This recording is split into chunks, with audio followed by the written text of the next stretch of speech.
hands up if you with it. Drop it.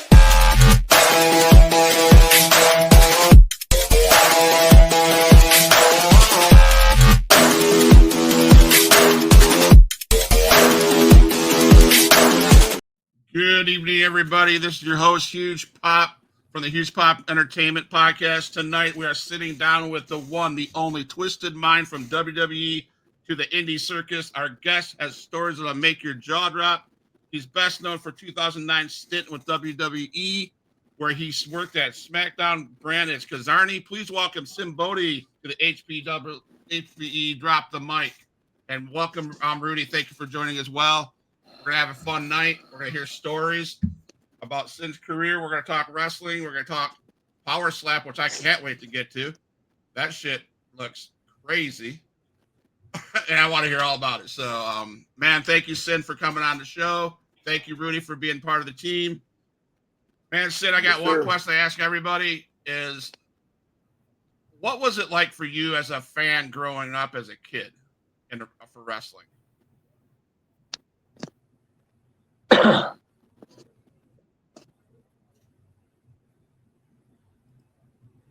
hear me? You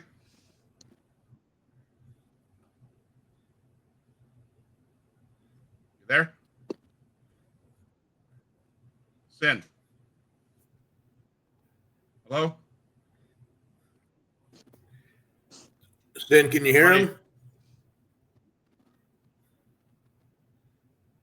I can hear you. I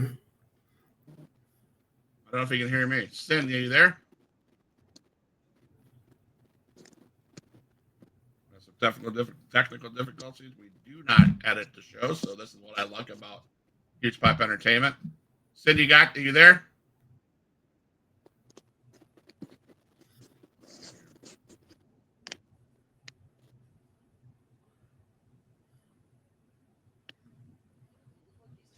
Are you hearing us? I can hear you, Scott. I can hear you. Rudy can hear me. Yep. Sinn, are you here? It's okay. Oh,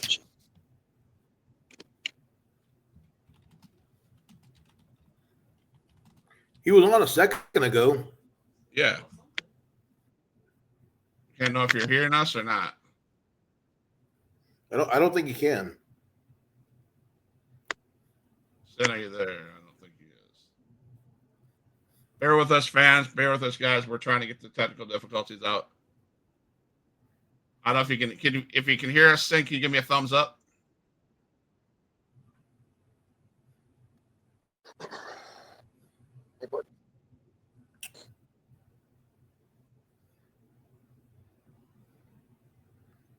Let me try something here. I don't know if he's hearing us. I don't think he's hearing us, Rudy. No.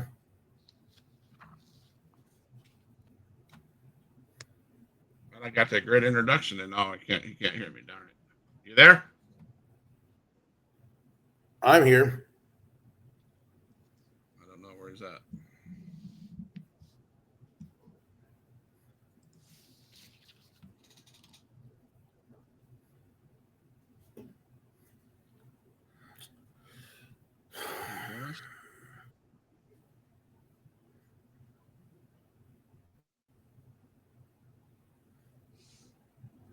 Try this. You hear me?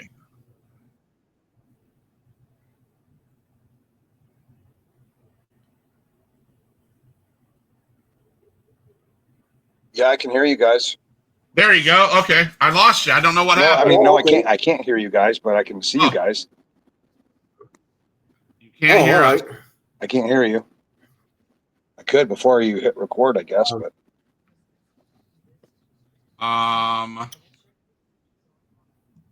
Oh, wait. Okay, so your mic. now I can hear you. All right. Okay, so I'm going to edit that all out. Okay, so we're going to start. Did you hear the introduction at least? I didn't hear anything. All right, darn it. Okay, I'm just gonna give the introduction. Good evening, everybody. It's Huge Pop Entertainment. Tonight we're sitting down with the one, the only Twisted Mind from WWE to the indie circus. Our guest has stories that will make your jaw drop. He's worked in WWE. He does this power slap stuff. Welcome to the show, Kizarny from SmackDown.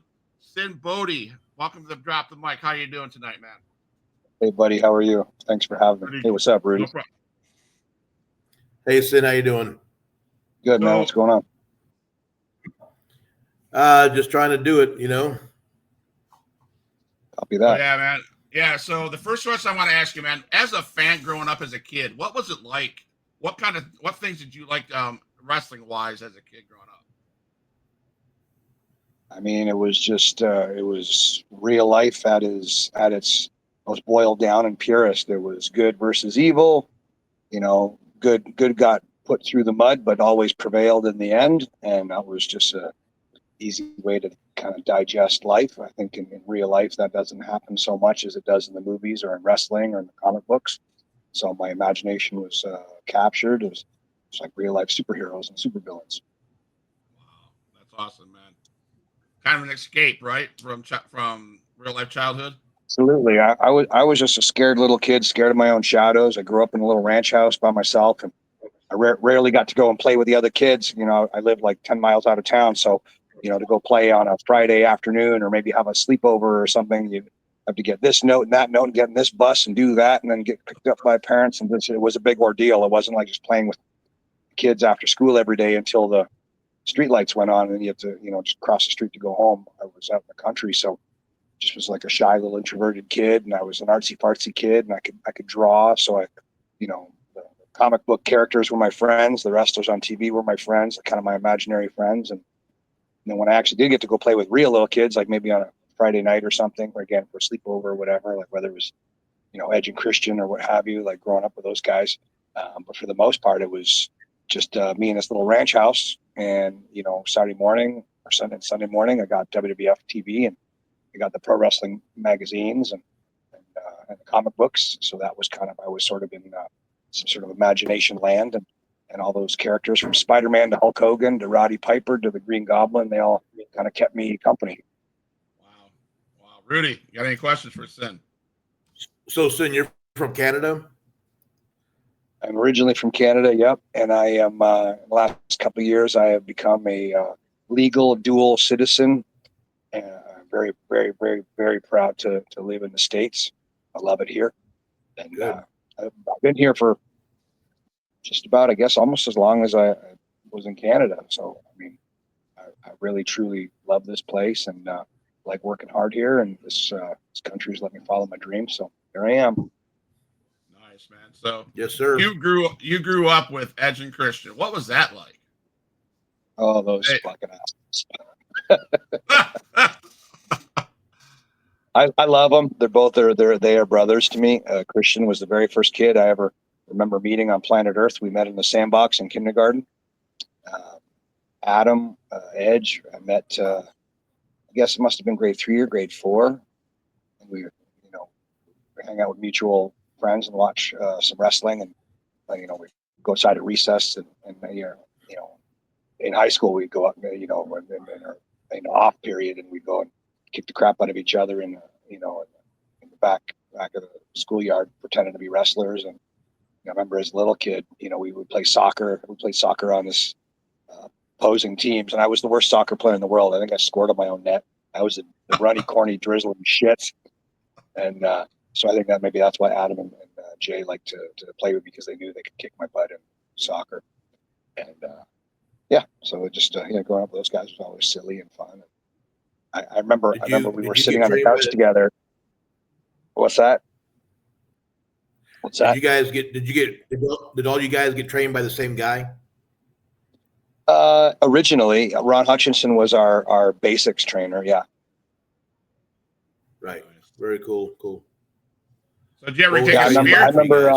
I remember sitting on a couch at another friend's house, me and Adam and Jay and this kid named Sean, and we were trying to keep our eyes awake to watch Saturday night's main event, and all of a sudden out comes Ricky Steamboat, and then out comes Jake the Snake, and Steamboat gets DDT'd on the concrete. And remember Adam and Jay were crying about it, and I just remember thinking, man, I want to be that guy giving the DDT, not taking the DDT. And I was really kind of hooked from there on. I was a Jake guy from there on in. Nice. You ever take a spear from Edge? Nope. Nope. Nope. Last time I visited him at his house for his, like a surprise birthday party last year, and so I was staying in his guest room, and it's the guest room where he keeps all of his edge jammies and all his like his trench coats and all his stuff. So when I went to bed, I put on all this stuff constantly and just took all sorts of funny photos. Wearing all his stuff. It was like, remember that episode of like Friends where Joey puts on all of Chandler's outfits all at the same time and takes the photos. So I did that, and he was just like, "You asshole." That's awesome. I got a bunch of those photos. So if you just dig on my Facebook, if you scroll down my Facebook pictures, you'll probably see me in a ton of different funny edge jammies somewhere. I'll have to do that. I'll do that after the show. I'll do that for sure. So go ahead, Rudy. Go ahead. What was training like, Sinn? Training under Ron? Oh man, it was one of the hardest things I ever did. It was my first day of wrestling training was actually harder than my first black belt grading. I remember, and in that grading, that was not easy either. Like I sparred two guys at the same time, full contact. I had to smash cinder blocks with my hands, not like gimmicked kayfabe cinder blocks, like real cinder blocks. And Ron's class was still harder than that. I remember, I think next to Trish Stratus, I think I was the smallest wrestler in that whole group of dudes. And I was about 6'1", 245 pounds. And Ron said, nobody gets a water break until somebody pukes. And class isn't over until somebody quits and says, we're never coming back because I got your money. So got to thin out the herd. No refunds. And so about 3.5 hours later, somebody puked and we got a water break. And then I want to say it was 4 hours, 45 minutes in total. And somebody said, yep, screw this. I'm out. I'm not coming back. And that was our first day of wrestling class. Wow. So first day of wrestling class was in your group also? I'm sorry? What was that, Rudy? Sorry? Trish Stratus was in your class also? Yeah, me and Trish trained together. Yeah. Also? Uh-huh. Yeah. And then Gail Kim came in a little bit later. And I think I was about the only there was a couple guys that kind of survived and stayed, on the indies, like locally in that platoon of guys and girls. But out of the people that hit the road and kind of made wrestling their job was me and Gail and Tracy and Trish. So basically four divas. Ron trained 4 divas: Gail Kim, Tracy Brooks, Trish Stratus, and Sinn Bodhi. So there you go. There you go. You called it yourself, right? So, wow. So training back when you got into the business compared to now, is there a huge difference in your opinion? Yes, absolutely. These days, not to sound so old school and so crotchety, but these days, spare the rod, spoil the child. Like we were trained real hard, and I think we turned out, all the better for it. Like I wrestle guys to this day, or I'll teach class to this day. And I'm 52, and guys are like, well, how come they're about to puke and I'm not even sweating yet? And I'm like, well, I just, pardon my French, but I never trained like a pussy. So there's that. You got to get in what you put out. Yeah, true. So I'm dying to ask, man. That may offend some ears these days, but I mean, like, oh well, that's just you want honesty. I love this business enough to speak it honestly, and I'm going to teach it honestly, and I'm going to teach it as best I can. I'm never going to be mean to anybody, but I'm going to do them the favor of giving them all the tools I could possibly give them. And to quote Al Snow, I am responsible for what I say and do, not for what you understand. So if people are triggered by my words, then maybe punch yourself in the face, because what I'm teaching is how to, be safe, good psychology, how to work with anybody, babyface or a heel, work on the fly, work for TV, which isn't necessarily on the fly, but I think to work on the fly, you can easily memorize any scripted TV format, but you can't do it the opposite way. It's sort of crawl, walk, leap, fly, not really the other way around. Okay. So if we're talking about training, Is there training that goes into, because you're a recruiter for Power Slap, correct? Yes, sir. Is there training that goes into that, or is that just balls to the wall? You just get up there and you just do it.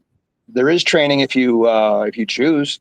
You can sit on your couch and get off and go, go compete, or you could really put some work in and try. And that's, I guess, that's like wrestling, that's like soccer, baseball, acting, being a rock star, being an actor, whatever it is that you're, being a lawyer, being an accountant. I guess you get into it, what you put out. What you put out is what you get in. So you do the work, and then you are prepared. I don't know how you prepare for that. I'm sorry. You prepare by, you strengthen your neck, you strengthen your chin. It's not like you're getting hit because you had your dukes weren't up. This is kind of weirdly caveman pure. Like, it's just your turn, my turn, your turn, my turn for 3 rounds. And may the most red-blooded caveman or cave woman win. So better be braced for impact. Like, before wrestling, I came up, with a shoot background, but I can't say that I've ever let anybody just haul off and slug me. So it takes some balls, it takes some testicular fortitude, both physically and metaphorically, like for the girls too. Like, take some courage. And it's, yeah, pound for pound, weirdly, statistically, it is safer than pro wrestling. I truly love pro wrestling. I'm not knocking pro wrestling, but it's actually a lot safer than pro wrestling. There's no broken necks or torn ACLs in Power Slap. And really, there's surprisingly next to no concussions. Like, I think people mistake getting clobbered, getting knocked out with a concussion. Getting knocked out is when your chin, or something pinches your carotid for a half a second and you rob yourself of, a moment of oxygen and turn out the lights, the party's over. Then you wake up and you're a little bit groggy for a minute and then you're good to go. But a concussion is when you get head trauma and your brain sloshes on the inside of your skull and swells. That is a very different, very dangerous thing.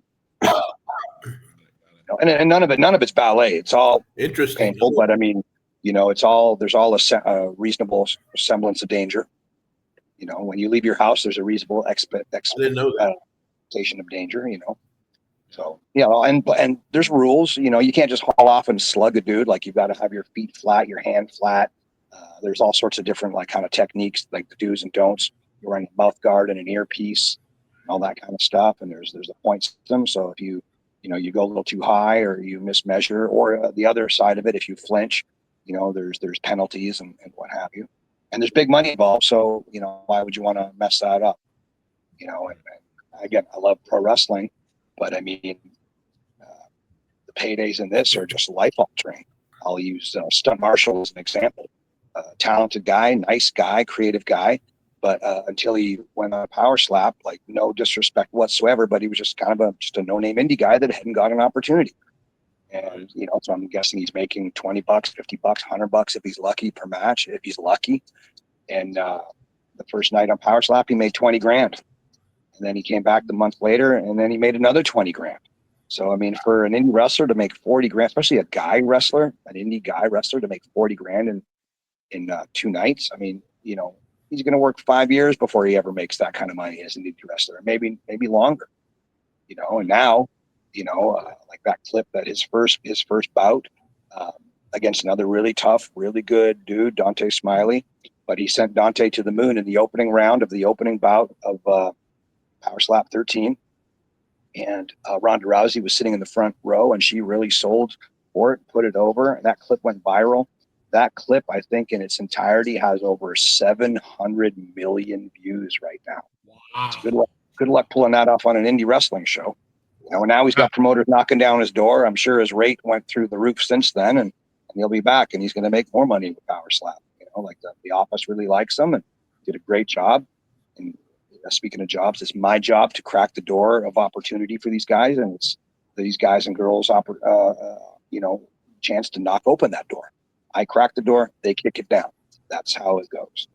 And I think there's not just the purity of just going back and forth for 3 rounds, but like knowing, like, you don't have to ask a promoter permission. Oh, Mr. Promoter, sir, am I putting this guy over in 6 minutes or 12 minutes, or am I a good guy, am I a bad guy? Like in Power Slap, you do what you want. You represent yourself. You do a good job, you're climbing the ranks. If you don't, you don't. I think there's a purity in it. Yeah, I did a wrestling con and I did a wrestling con in St. Augustine, Florida, River City Wrestling, and Yep. Stunt Marshall did a match, and I thought it was very good. I was very impressed with his work. And then after later on I hired him on, I checked out his stuff and I thought he was. Yeah. Sorry, I didn't mean. I think there's a bit of a delay. I didn't mean to talk over you. Go ahead. And, Sorry, Rudy. Yeah, no problem. And I'm not gonna lie, I was skeptical about the power slap deal until I started asking around, and I, someone said, you can make, like you said, you can make 20 grand, and I'm like, you'll never make 20 grand. You'll never make 20 grand at an indie show, so more, Sure. more power to them, and I saw where he did do well. I think he knocked the kid out or something. I mean, so yeah, I mean, if it's a way to make money and good money, by all means, And I wouldn't do it. Here's the thing as well. Not only is it good money, but I mean with, Power Slap being under UFC and with WWE and UFC being under TKO, it's just a vortex for opportunities. I remember my very first meeting, with the office, and I'm sitting there with Dana White and his partners, and they basically said, hey, if we think Triple H needs to see one of these guys or girls, we'll just call him. So there's just so many things that could possibly happen. Yeah. So why wouldn't you want to take a chance? Yes, exactly. Right. Well, I know another guy that did it. Went to Power Slap that same weekend. He's in an indie promotion here in Panama City, XIW, Extreme Impact Wrestling. Jackson Slade. He did that show with you guys, and he didn't fare as well as Stunt Marshall, but I tell him I'm good friends with him. I told him, I said, it was impressive to see you even get up there. So, like you said, open doors. That's the thing for people to know, like, even if you go up and lose, I mean, this is a shoot, so there's got to be a winner and there's got to be a loser, and Jackson Slade is no slouch, strong guy, nice guy, works real hard. And in the opening round, he got sent to the moon by Jordan Oasis, who was one of the kids I actually trained for pro wrestling. And a week before that, Jordan just got cut from the WWE ID program. Like when I signed him up, he was still on the WWE ID program. And they were doing their house cleaning, and for whatever reasons, they let Jordan go. And I don't understand why, because I mean, the kid can work. He is awesome, so good, and for whatever reason, above my pay grade, they let him go, and he just brought that much piss and vinegar up to that table. He swung for the fences. He did the work. He really practiced and really honed his shot in, and he just let it out in that first round, and he got Jackson Slade. And no disrespect to Jackson Slade, he's a bad dude, real tough dude. I mean, he's built like a brick shithouse, So I think it was just him getting his feet wet and the luck of the draw, losing that coin toss, the point toss. But that's kind of how it goes. Yeah. Hopefully he'll go back there. I hope he'll get another shot. So. Yeah, I hope so. Okay. If I have anything to do with it, they will. Awesome. So back to you. How did the Carney concept of Kizarny first come about? And can you explain that? I was a legit circus strongman and sideshow freak. I did all that kind of stuff legitimately. And when I got hired, Vince McMahon thought that was cool. And so he wanted to kind of put his own spin on it. And he came up with the name. And I remember him at ringside coming up to me and saying, hey, I know what your name's going to be. It's Kizarny. He's like, that's Carney for Carney. You get it? I'm like, yep, I sure do. Yeah. And he asked me if I could speak Carney, and I said, yes, is I Kizan. And then I was, put in there he's like, well, great. Then you're just going to speak Carney. And I'm like, amazing. I love it. And then to Ron Hutchinson's credit, like, he taught us to always be a good soldier and take whatever was thrown at us and make it as good as we can. So I just took it as a challenge, and I wish I had some more time to get some wind under the sails, but it's his company and he can do what he wants. So there you go. So you did some training under Jake the Snake. What circus did you work for? I worked for the biggest sideshow in the world. I worked for the Jim Rose Circus. I worked for Carnival Diablo. I worked for World of Wonders. Some of the biggest carnival and freak shows in the world. Jim Rose is basically he's kind of like the Vince McMahon of sideshow. And yeah, I learned a lot from Jim and the other performers at the various companies. And I think the weirdest, my biggest payday was never from WWE. My biggest payday was from the Jim Rose Circus. And the biggest audience I ever worked in front of was not for WWE. Again, no disrespect to WWE. I love it. That's the company I grew up watching as a kid. But I wrestled in, I think the biggest crowd for WWE, I was one of the druids for Undertaker at WrestleMania when he took on Batista. And we were all nervous because we were all just trying not to light each other on fire because we couldn't see where we were going. We were carrying these giant torches. And I want to say there was about 80,000 people there. And I just remember, don't set low key on fire. Don't set low key on fire. He was the druid right in front of me. And, but the biggest audience I ever performed in front of was for the Jim Rose Circus. We were opening for Guns N' Roses, doing our sideshow stuff in Sturgis back in the day, and it was in front of about 100,000 screaming bikers, and that was so intense. It was so awesome. But yeah, the biggest crowd I ever performed in. Nice. So tell me about your experience with Jake the Snake and all the teaching that you did. What did he teach you? What kind of advice did he give you? Oh, he taught me all sorts of stuff. Don't look both ways before you cross the street. Don't stick a fork in an electrical socket. All sorts of tricks. He taught me a lot of sneaky things. He taught me to use my instincts, use my wits, step back and kind of take a beat, really try to slow things down that was right in front of you, like think in chess, not in checkers. Don't think a move ahead, think 10 moves ahead and watch where the opponent's body goes and, what opportunities is that dance partner presenting to you and how to capitalize on those opportunities, and how to paint physical pictures as well as like storylines are easy. Like, oh, me and Rudy, we're long lost evil twins. Yeah. We can, that's all the sports entertainment side. We can, the writers can write whatever storylines they want for us. But as far as physical stories, like how to keep on coming back and reminding the audience that, Rudy's selling his eye because this diabolical clown, thumbed him in the eye, early on the match. So even as he's trying to, do what he's doing, he still keeps on registering his eye. Or we're just going back to certain things, just to show the legitimacy of, what kind of pain we're going through to generate empathy and sympathy and all that for the good guy and generate heat and anger for the bad guy. So the more that babyface gets over, the more they hate the bad guy, and the more they hate the bad guy, the more they love the good guy. And it's just sort of, it's circular, just goes round and round more and more. Right. But if we don't put over each other's stuff, we're playing tennis, and there ain't no heat in tennis. There's heat in war. If we just go, oh, his stuff, my stuff, his stuff, my stuff, and we're both healthy enough to run the ropes, lickety split, then we're like, well, what did we really do to each other? So why are they mad at me, or why are they have empathy for Rudy? If he's not doing anything to me and I'm not doing anything to him, then who gives a shit? Right. Absolutely. 100%. That's awesome, man. Right. Go ahead, Rudy.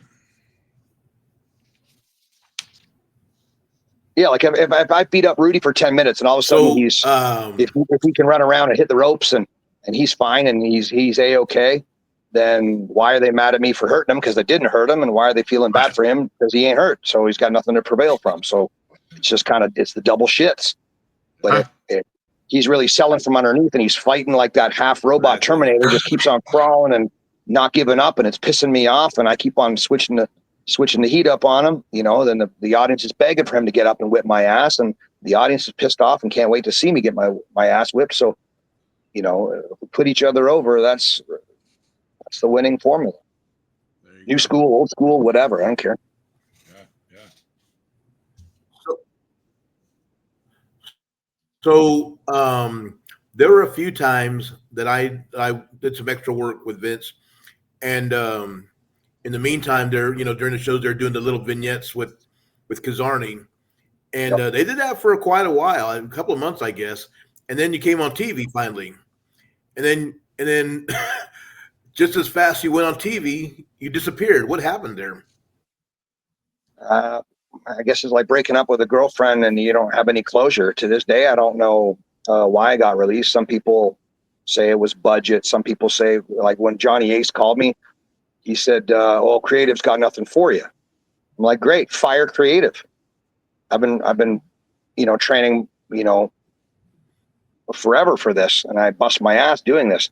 Those creative guys, if they're too dumb to figure out something for this guy, who's pretty darn interesting, if I do say so myself, and fire the fucking writers, But that's not how it goes. So there you go. And then I went back years later as a coach, and they really appreciated me as a coach. I mean, I got my fingerprints on a lot of guys and girls that are on TV to this day. I remember laughing, like Norman Smiley said it to me one night. We were coaching together, and he goes, "Don't you find it kind of funny that the office trusts us to teach their upcoming guys that will eventually be in the main event, but they don't trust us to be in the ring, or they won't let us be in the ring?" And I said, "Yeah, when you figure it out, let me know." Just shows that just wrestling is just silly, crazy, topsy-turvy world. If you try to make sense out of it, you're just going to drive yourself bonkers. So there you go. Like trying to explain insanity, like wrestling is So crazy. you went as a coach. Yeah, I was a coach at the PC. I was a guest coach at the PC. Yeah, I was a guest coach at the PC a bunch of times and had a blast. I loved it. I felt like a kid in Toys R Us at that performance center. It was awesome. Matt Bloom was the head guy there, and he was great. And it's a nice. Yeah, Triple H was awesome. Everybody was super cool. Everybody was cool. I really enjoyed that. That's a nice facility, man. Yeah, I loved it. Do you remember? You remember Eddie Murphy? Remember when he did that stand up? I think it might have been on Raw. It wasn't Delirious. I think it was Raw, when he said he was going to go to Texas. He's going to look for racism, and then he didn't find it, and everybody was really nice to him. And he was kind of like, "Fuck, what do I do?" And so I remember the first time I was going to go teach. I thought, when I was Kizarny back in the day, I was looking at everything through rose-colored glasses, and I remember thinking, okay, they brought me in to teach, and I just thought, I'm not going to put up with anything. I'm going to go there and I'm going to show them why I could be one of the best coaches they've ever had. And I'm not going to put up with a fucking thing.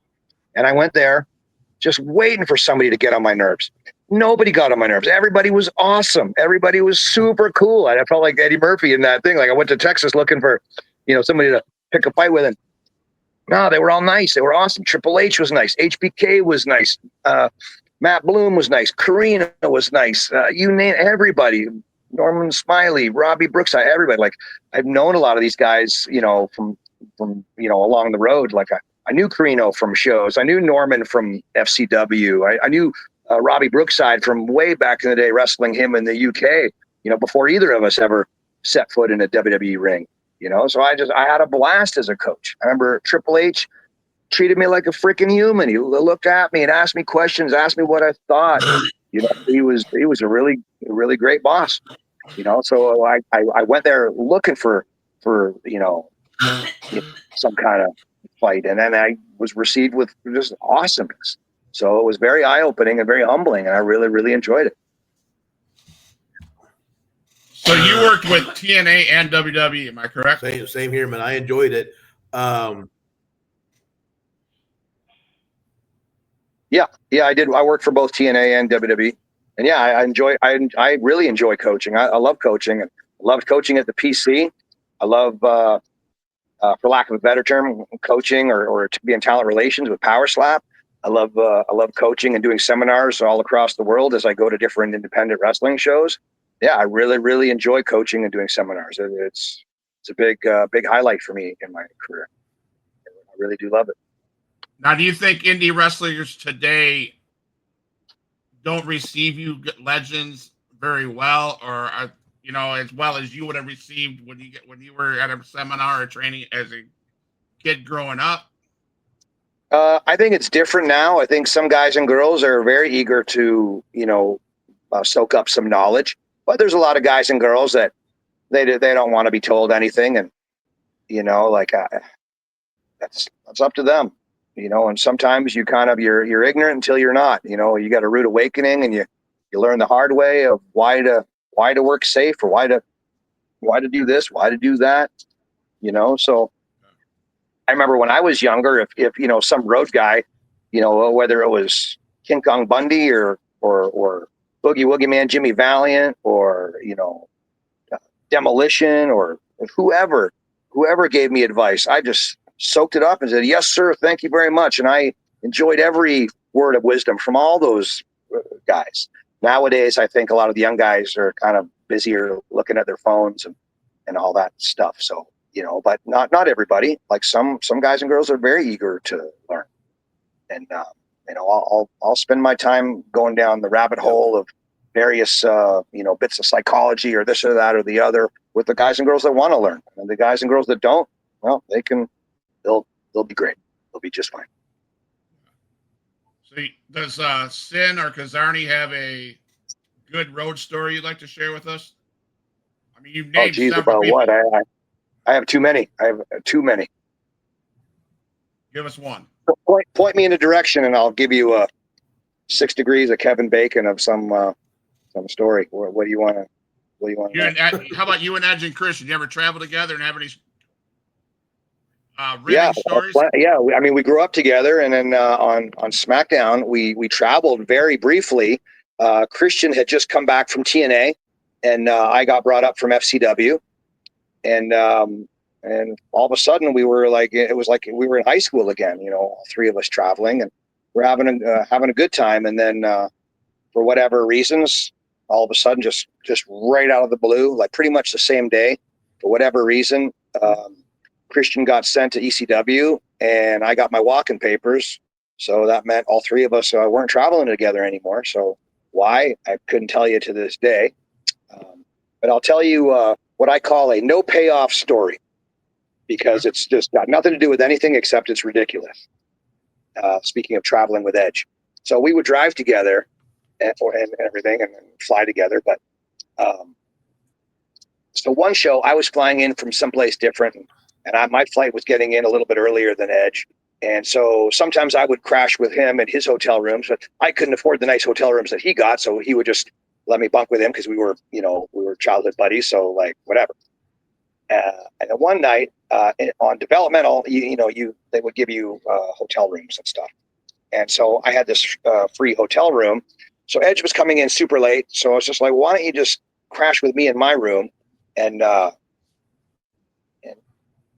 save yourself a few bucks or whatever. So he was flying in before me. I was flying in super late. He goes, okay. So I get to the hotel. It's super late. And I'm walking him. I'm just about to swipe my hotel key, and my hotel room door comes flying open before I ever have a chance to swipe the key. And all of a sudden, Hornswoggle comes rolling out of, it's kind of like pitched out of the front door.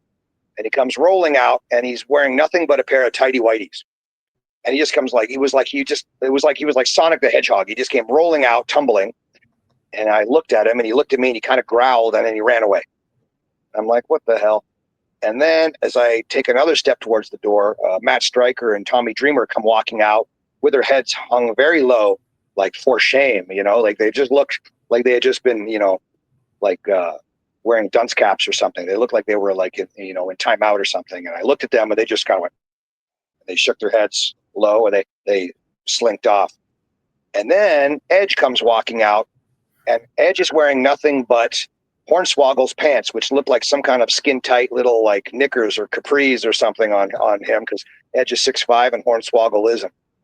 So, and he's just like, get out of here, you filthy little troll, and whatever he said or whatever. And he just looks at me and goes, oh, hey, man. And then he walked back into the room, and I just was like, look back at Dreamer and Stryker. I'm like, what the fuck is going on?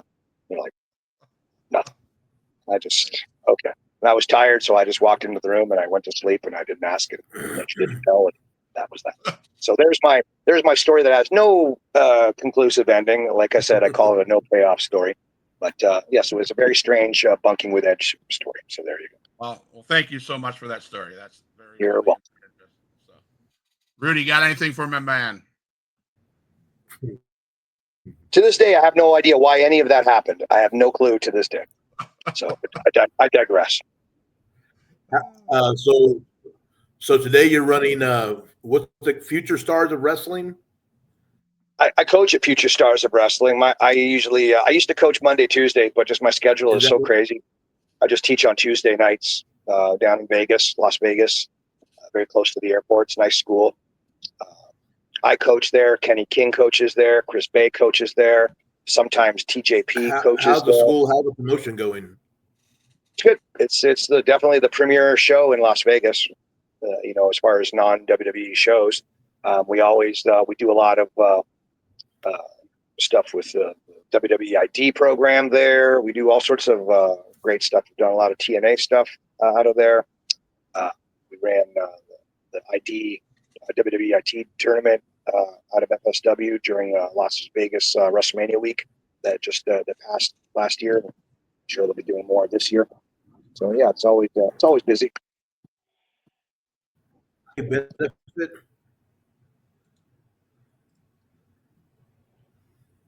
Pardon me? Didn't you guys do a benefit for Chris Bay? We did.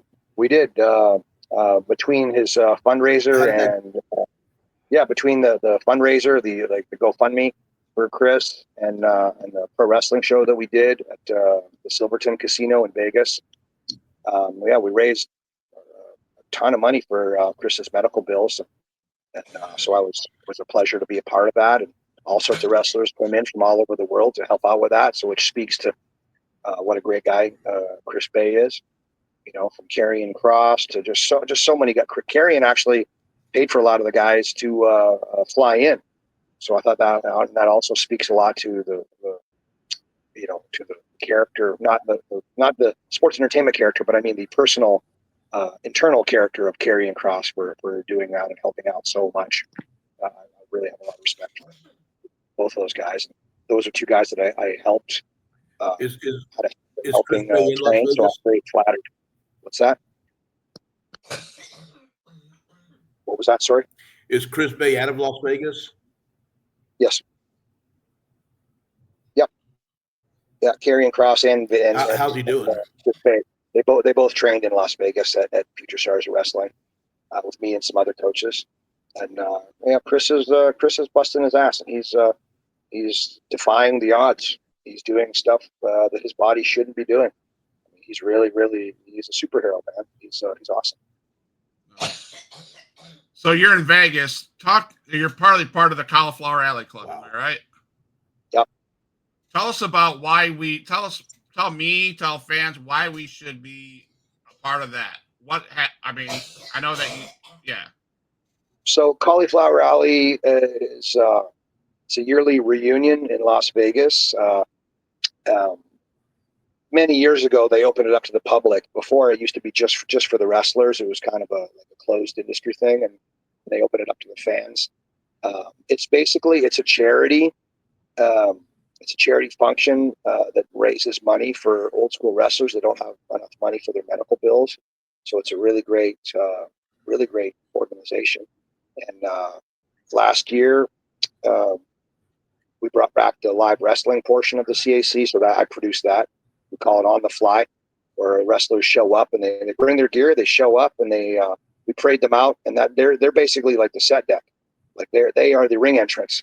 And then we have old school wrestling legends from the audience and fans from the audience randomly pick wrestlers to get in the ring and literally wrestle right then and there on the fly.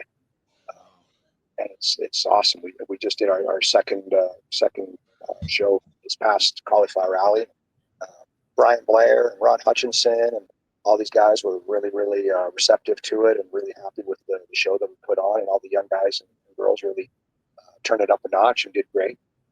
They weren't allowed to talk about anything in the locker room. They had to literally be out in front of the fans the whole time. So they were organically picked, from Brian Blair, Cowboy Bob Orton, Haku, The Rock's mom, lots of wrestling fans. So there's no chance for there to be any kind of pre-planned, what have you. And a lot of those guys met for the first time ever in the ring. I was very, very proud of that, and we'll do that again this year. Awesome. So after the show is over, I will say that it was such a flattering thing for me sitting at ringside with some of my coaches, some of my other coaches. Jake the Snake is more of my mentor. And I spent a lot of time on the road with him, and he's a very good friend to this day. We were literally texting back and forth today. He actually sent me a text while we were on this podcast that I kayfabe, and I'll read it after we get off. But I was sitting at ringside with Dr. Tom Pritchard and Rip Rogers and Rock Riddle. So two of those guys, Rip and Doc, were two of my coaches, and Rock is a good buddy of mine for many years. And so to sit there amongst those three dudes, I was super proud that I could, hang with those guys and be accepted by them as peers. That's sort of a mental championship belt for me. I'm really, really thankful for that and humbled by that. After this show is over, don't go anywhere. I'd like to talk to you a little bit for a few minutes about the Cauliflower Alley Club, if you don't mind. So okay.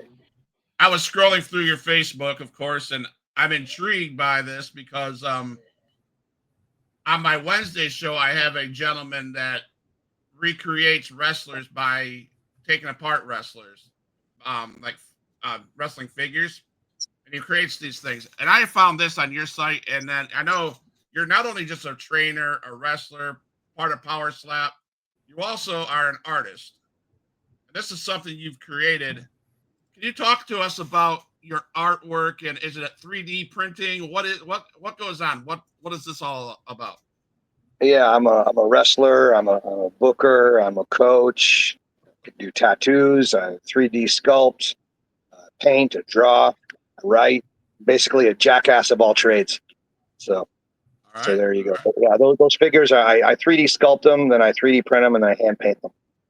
So I can basically make you whoever you want. So if you want me to make an action figure of Rudy and you want him to be in a tutu with a space helmet on, I can make that happen. All right.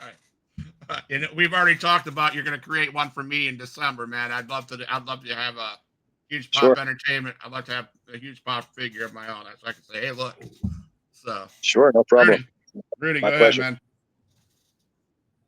How good would Rudy look with a space helmet and a tutu? I don't want to see it. I think there's a lot of fans out there that would want to see that. So place your orders. I bet there are. Hey, Sinn, I just want to take this moment to years ago, and I was talking to Scott about this. Years ago, I brought you down for a show, and you worked with one of my students. And I've always wanted to bring you back. I just never had a chance to, just money wise and stuff like that. And so I just want to thank you. I don't know if I thanked you back then, but I'd like to thank you here for coming down and helping me out with that. I really did appreciate it. Yeah, you were great to work for. I hope I did right by you. I always try to work hard. No, I was completely 100% pleased. Everything was great. I just want to thank you for coming down. No problem. Yes, that's how I feed my family, is wrestling and seminars and making those action figures and doing all that kind of stuff. And yeah, so any promoters that want me to come and do a seminar, do a match, happy to be a good guy or a bad guy. I think these days, I'm kind of like the Bull Durham of pro wrestling, where I roll into some town and wrestle the local good guy or the local bad guy and tell them, all right, more of this, less of this, tighten this up, kid, loosen that up, tighten this, do that. All right, thank you, got to go. That seems to be my usual weekend somewhere in some city, planet Earth. So that leads me to my next question. Who wins, Kizarny or Sinn Bodhi? Sinn Bodhi, hands down. All right. Hands down, huh? All right. Well, so, I know everything Kizarny knows, but Kizarny does not know everything Sinn Bodhi knows. So there's that. There's that. So let's talk about Power Slap. Where do you see the future of Power Slap going? I mean, I was just introduced to it because I knew Jackson Slade was down there. Do you see this going a long ways, or is it just a phase that everybody's doing? Where's the future of Power Slap? I mean, I hope it grows. They hired me on to help it grow.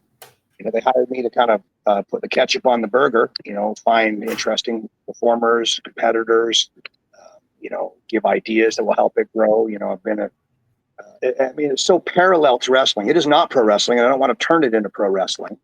But I mean, promoting the shows, growing the shows, expanding the shows, doing more shows.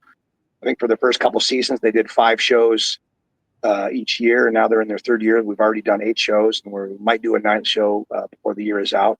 But in 2026, they're planning on doing at least 12 shows, which is, you know, a lot more than they're used to. And they've done most of their shows in Las Vegas and overseas in like Saudi and Abu Dhabi. We did our first North American show outside of Las Vegas in New Orleans last month. That went really well. Every single show has been sold out. So I think in the new year, they want to do, from what I gather, they want to do about a quarter of those 12 shows in Vegas, a quarter of them overseas, you know, Saudi, Abu Dhabi, and further in Europe, Asia, wherever. And then the other 4 of those shows throughout the States, whether it's Hawaii, New York, Texas, Florida, who knows? Stay tuned. I know Mecha Wolf wants us to do one in Puerto Rico, so we'll see how that goes. All right. So who's the biggest star that you recruited for this Power Slap out of WWE or Indies? So the very first call that I made as I started recruiting was the first. And so they asked me, they said, you know, give us a batch of guys and girls, but then also give us your top 10, you know, like your personal picks of who you think will really do the best. So the very first call was my number 1 pick. I thought he would knock it out of the park, and they loved him right away, was Jake Hager. You know, I mean, he's All-American. He's a former WWE champion. He's 3-0 at Bellator. You know, the guy's 6'4", 6'5", jacked. You know, he's battle tested. You know, he can take it. He can dish it out. He's a good dude. He's a fun, flamboyant, interesting guy. And so the Power Slap office loved it. They're like, yep, we want him. And so he got excited, a little overzealous, was rolling around in jiu-jitsu class and hurt his shoulder. And so now he's not competing for this season. So hopefully, or not so far this season. So hopefully, we'll see. Keep your fingers crossed. Keep your foreign objects crossed. We'll see if we'll see Jake Hager, Jack Swagger, standing across from somebody at the Power Slap table. But he was my very first guy, first pick, first pitch. And I've been buddies with him for a long time. He's a good dude, and he's tough as nails, and just a great guy. I've got a lot of people in. Stunt Marshall did great. Haley J did great. Jordan Oasis did great. There's just tons of guys and girls. Zeta Zhang, Julia, aka Julia Wilkillaho, you know, from NXT. She kicked ass. You know, lot of great wrestling friends of mine. Coming up in Abu Dhabi, you're going to see, I don't know if I'm going to break it here or not, but you're going to see it soon enough. It'll be former Lucha Underground heavyweight champion Marty the Moth versus Zicky Dice at Power Slap. So I think I'm breaking that here for the first time. So stay tuned. That should be pretty darn interesting. I think those guys will tear the fabric of time. And I've got a lot of other guys locked and loaded, waiting for the opportunity. Like when I delivered guys and girls for the combines, you know, at the UFC Apex in Vegas, you know, Dana White and his partners just were like, "Holy shit! You really brought us a busload of crazy people." It was like something between the Keanu Reeves replacements and Con Air, you know, maybe with a touch of the Police Academy movies. You know, they all jumped off the bus like a bunch of lunatics, you know, and so I just looked at them and I said, "Yes, that's right. Yes, sir." So I'm very proud of the guys and girls that I brought to the table and will continue to bring to the table. There's a ton more to come. Zoe Dubois, she's tough as nails. She's an indie girl, and she's going places with Power Slap. She's awesome. I've got a lot of other people in the woodworks. Kami Adams, who is an MMA competitor. She'll be coming up pretty soon. And she'll actually I'll break this here as well. She will be playing Mrs. Claus at my yearly kids fundraiser wrestling show. It's a free show that we do up here on the edge of Death Valley, about an hour out of Vegas, for all the underprivileged kids. And if I can give you a cheap plug, that will be Sunday, December 21, here in the town of Pahrump. It's on the edge of Death Valley. I'll have all sorts of awesome wrestlers guest appearing. how could I forget Juicy Fineu? He was another power slap guy. He'll be on the Christmas charity show. Last year, I was super proud. We did the Christmas charity show, and we fed and gave toys and stocking stuffers to just over 2,000 kids, 2,000 underprivileged kids, which I thought was super cool.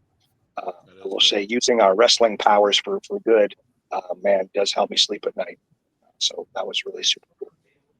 Well, I do say I'm working with foster kids, and then hear that you work with underprivileged kids. My heart goes out to you, my friend. That's amazing that you do that. That's you're a busy man, but yet you put on a charity event to help those that can't get Christmas, and that's amazing. Hell yeah, we did some charity stuff. We gave out kids candy to kids at this. We did the fall parade. My wife and I built a float for the parade. We had the wrestlers on this float. We made it out of a giant wrestling ring, and the wrestlers literally wrestled on this float for 2 miles in front of all these kids. And so we won like the most creative float, and so that was super cool. And in this town, so the first year we did we call it Winter Wonder Slam is the name of the wrestling charity show. And as I came to the ring and looking all crazy, I figured I didn't plan on cutting a promo, but I figured that's my show. I'll do what I want. So I grabbed the mic, and I just remember sort of telling the audience something to the effect of, out and about, I might be a notorious rule breaker, but this is my new hometown, and I plan on living here forever. So even if I break rules, when I leave the state or leave the country, the devil protects his backyard, and I want all the kids and people to know that when they see me in the grocery store or the gas station or wherever, to know that I'm a safe person in this town, and they can rely on me and count on me. And if I don't have parents and kids and old timers and everybody and townsfolk to this day come, oh, you're the crazy wrestling guy, you're our guy, and it puts a frog in my throat, just knowing that we can make some of these kids happy. So I mean that's super important to me. That's awesome, man. Rudy, you got any more questions before we let this guy go? What do you want to know, Rudy? What's in your brain, Rudy? Yeah, come on. Tell me what's on your mind, Rudy. What's in your brain, Rudy? Tell me what that hamster spinning that wheel is thinking. What do you got? I can hear so I got my house is riddled full of different dogs, and I've got baby gates around my house for the different dogs, because some of our rescues, they have special kind of things going on, like with some dogs that came from real abuse things. So I've got all these different critters on my funny farm here, and I can hear my little blind poodle. He wants to go outside. It's his turn, so he's like, come on, asshole, get this podcast moving so I can go potty outside. So I don't want to get my little blind poodle Rambo hot. I don't want to get him upset. So what do you want? What do you want, Rudy? What the hell do you want? You got any shows you want to plug, or in the school or anything, or you got anything coming up? So this week I fly out to Abu Dhabi for Power Slap, and then right from Abu Dhabi we fly to Riyadh in Saudi Arabia for Power Slap. So you can check that out on YouTube, and you can find it on Instagram, Twitter, Facebook. It's pretty easy to find. Just came back from a really cool independent wrestling show that I do every so often. It was in Florida. It's Atomic Legacy Wrestling. Really good show. Just wrestled Ryzen. It was a good guy. We beat each other up pretty good, and that was a lot of fun. I know him. Yeah, he's a good dude. And teach at Future Stars of Wrestling. So if anybody out there wants to, if you're already wrestling and you want to drop in and take a class, I'll teach you some stuff, some tricks, some wrestling tricks, some old school stuff, how to mix it with some new school stuff. I'll teach you how to blend that old school peanut butter with that new school jelly and make a hell of a sandwich, whether you're brand new or you're 5 years in or 10 years in. I always giggle when I hear I'm a 5-year vet or I'm a 10-year vet. Like, that's such an oxymoron. It makes me laugh, but at the same time, like, come on in and I'll answer questions you don't even know to ask yet. Help you out if I do say so myself. And there you go. So and if you're a promoter, that if you want to book me on a wrestling show or on a seminar and a wrestling show, just find me on my Instagram or my Twitter or my Facebook. It's all Sinn Bodhi, SINNBODHI. Or if you want a custom figure of yourself where you're You know, if you're a wife and you want to get your husband a custom action figure, that's always that happens kind of quite often, to be honest. I'll get like some indie wrestler's wife or boyfriend or girlfriend or whatever, getting them a surprise gift. So there you go. If you want an action figure yourself, hit me a message. If I survive tonight before my little blind poodle doesn't clobber me, so there you go.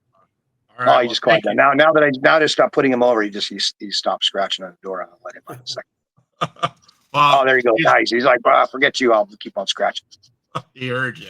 So Huge Pop Entertainment fans, Sinn Bodhi fans, Rudy Gonzalez fans, thank you guys for stopping by. Thank you for being on the show, Sinn. I appreciate your stories. I love hearing about Power Slap. I'll be following you on that YouTube channel, etc. Rudy, thanks for being part of it. Please do not go anywhere, guys. After I close the show, I'd like to talk to you off the air real quick. Again, it's Huge Pop Entertainment. Again, thank you guys for being a part of the show. I love you guys. You're amazing.